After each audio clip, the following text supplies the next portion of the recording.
Good afternoon, sir. My name is Ashish Kumar Tiwari. I am pursuing my MTech in EEE department. My question to you is, in the recent times, we have noticed that India's diplomatic stand is getting stronger, especially during this Ukraine-Russia war. How well is this India's assertive and more independent approach in its foreign policy being received by the EU and the USA? Why were the things not the same before? Well, that's not a, not an easy question to answer. Why were things not like that before?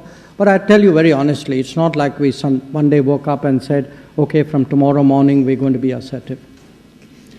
What happened very honestly was that on some issues, there was a concerted effort made to pressurize us.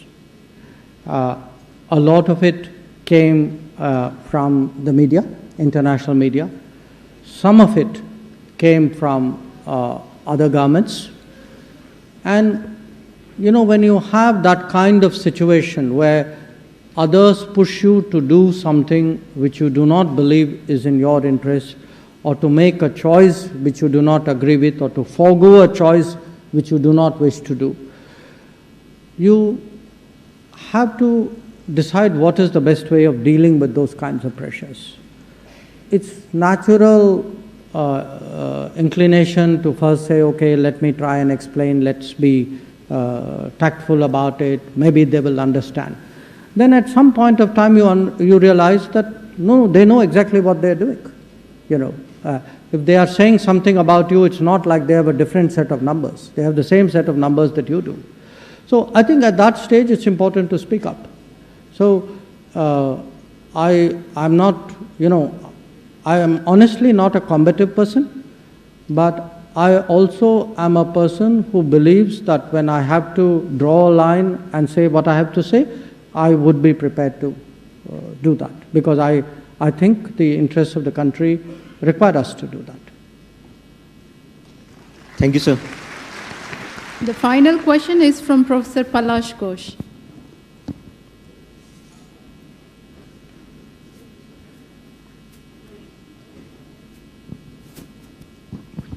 Good afternoon, sir. I am Dr. Palash Ghosh, Assistant Professor, Department of Mathematics. So as a External Affairs Minister, you have to answer a lot of difficult questions. Like I'm doing now. On the spot.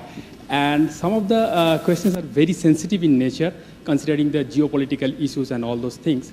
And each of your words can be interpreted differently by national and international media. So how do you prepare yourself mentally before going to a press conference? Look,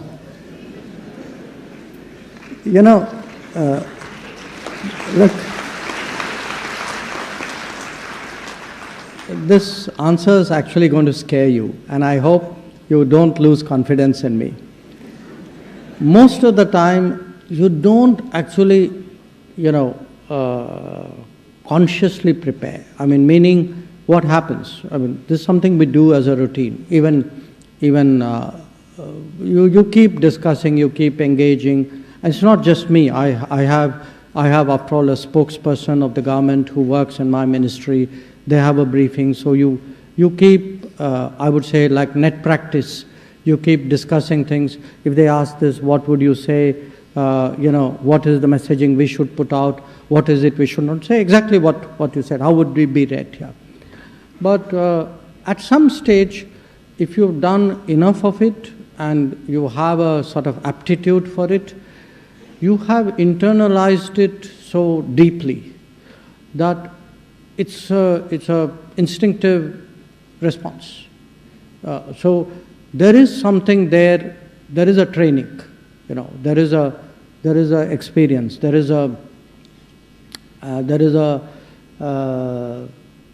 something which is at the end of the day, the body is such a great machine that maybe it's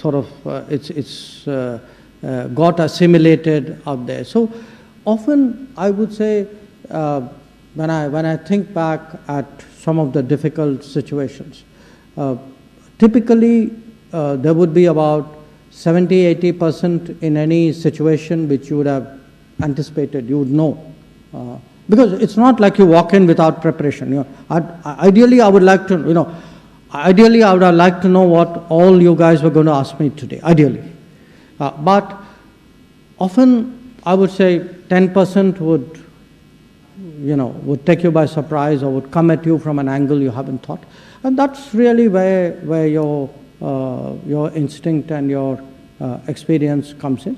And by the way, I'd be honest, and sometimes you make mistakes. That is also, in diplomacy, I'm not talking about, it doesn't have to be me personally, but, important people sometimes don't say the right things or don't pick the right words, and it can have consequences too. That does happen. So your question is completely legitimate. So I hope that now that you've planted that thought in my mind, it doesn't make me nervous the next time I go to a press conference, but I would still go with my instinct.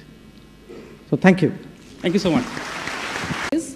India has a large number of talented and skilled youths. As we can see, our tech graduates are running the top tech giants in the world like Google, Microsoft, etc.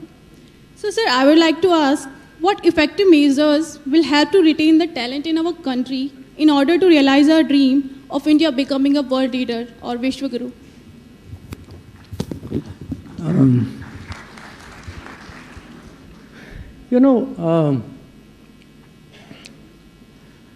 I think in my remarks, I shared with some of you that when I travel around the world and look at the progress of other countries, it hurts me sometimes when I say, why isn't this happening in my own? And today, quite honestly, I feel much better because I think a lot of changes are happening in my own. Now, something similar also happens in terms of talent. That when you, I must say, by the way, I would also say a large part of my school class, they graduated, many of them went into IITs, and many of them actually went abroad.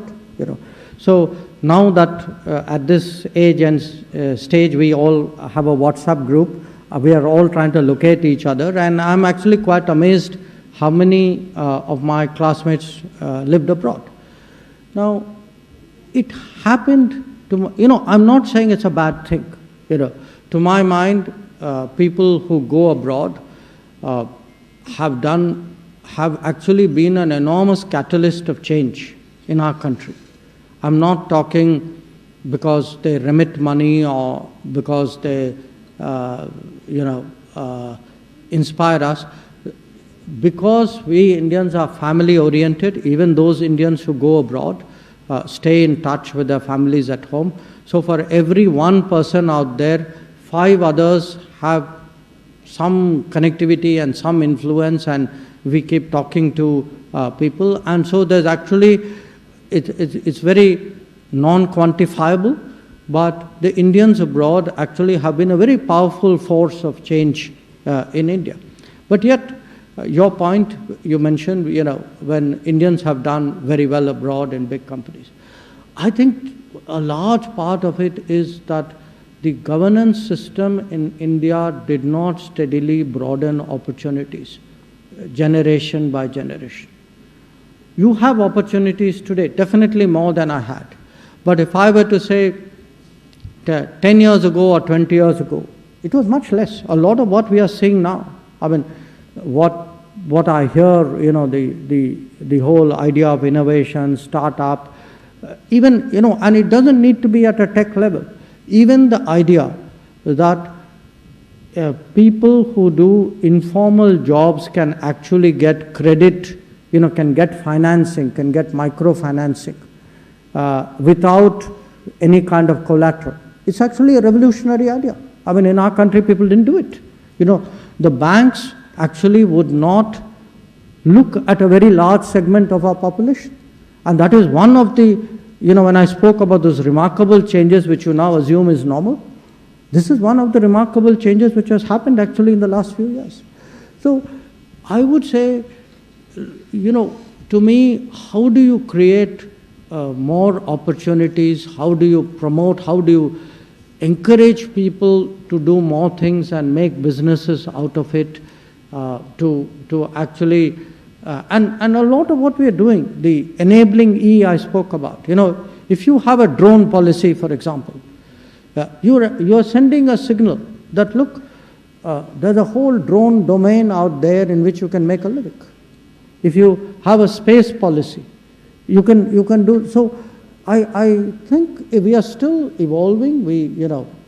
There's enormous room for growth, to my mind, in this. But how, to my mind, the more we are able to make our own society an exciting place for talent, I see our national prospects very much tight. अगर आप ये video YouTube पर देख रहे हैं तो हमारे channel को सब्सक्राइब करें और बेल आइकन को दबाना ना भूलें। अगर आप Facebook पर ये वीडियो देख रहे हैं तो हमारे पेज को लाइक करें।